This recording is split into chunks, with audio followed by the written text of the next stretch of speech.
Isso significa que o golpe não poderá ser derrotado por medidas de tipo institucionais.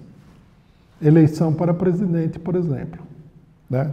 Aqui eu queria pegar uma coisa que eu acho que é o miolo do problema político que nós estamos enfrentando nesse momento.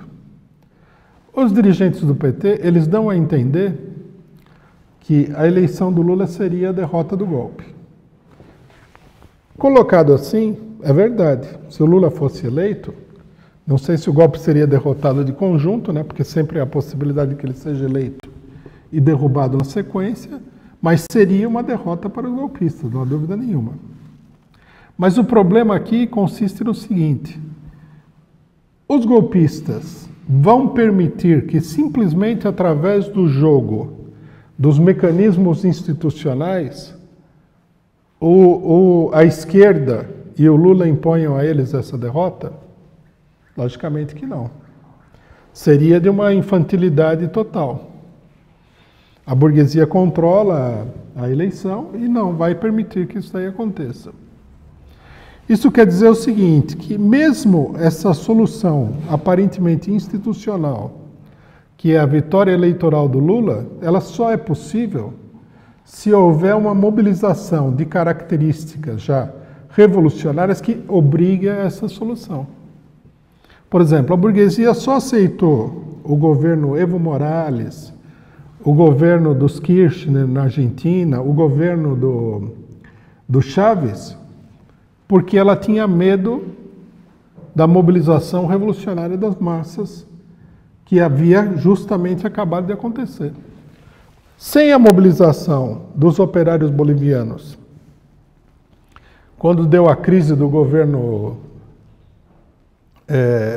neoliberal, não haveria Evo Morales, né?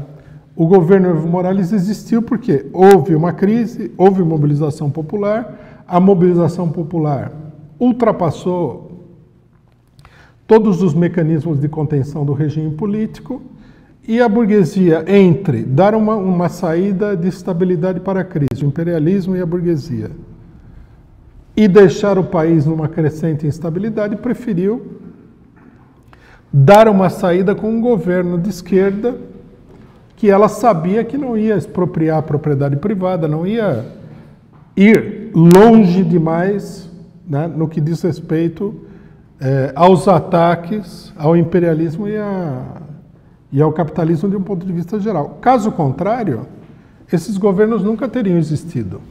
Eles seriam inviáveis. O próprio governo Lula, que é mais complexo de entender, ele só foi possível devido a essa mobilização também.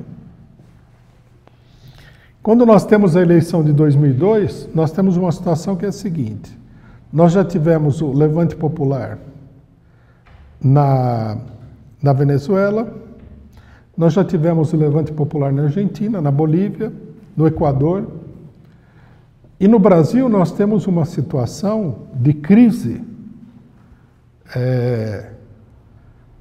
que, por exemplo, pode ser expressa, entre outras coisas, nos 54 milhões de pessoas que vão acabar recebendo o Bolsa Família, uma situação de crise social que tinha um caráter potencialmente explosivo, embora naquele momento ainda não tivesse explodido. Então a burguesia, olhando para a situação, vendo os países vizinhos, vendo a derrota da tentativa de golpe na Venezuela e tudo mais, falou: é hora do PT assumir o governo para controlar a situação. Só que o PT assumiu o governo, Lula foi reeleito, depois elegeu a Dilma, depois reelegeu a Dilma, isso daí se transformou numa coisa insuportável. A burguesia pensou que a subida desses governos esquerdistas seria como acontece no regime parlamentar tradicional. Você tem um longo período de governo conservador, aí entra um governo esquerdista, o governo esquerdista vai lá, né, põe água oxigenada e tal, faz um curativo nas feridas da população, entrega o povo de volta para ser massacrado pelos torturadores da política de direita, né? Só que isso daí não aconteceu. A população é mais politizada, mais organizada do que o imperialismo havia previsto, e não só isso. Todo um setor da burguesia desses países também estava contra o retorno à política neoliberal. Então armou-se uma enorme resistência de tipo nacionalista. Então vocês vejam que a burguesia internacional, em aliança com os setores da burguesia local, eles estão numa política para dominar completamente o regime dessa vez e não dar margem a uma nova situação de crise que dê lugar à eleição de partidos como o PT, como Evo Morales, etc. e tal.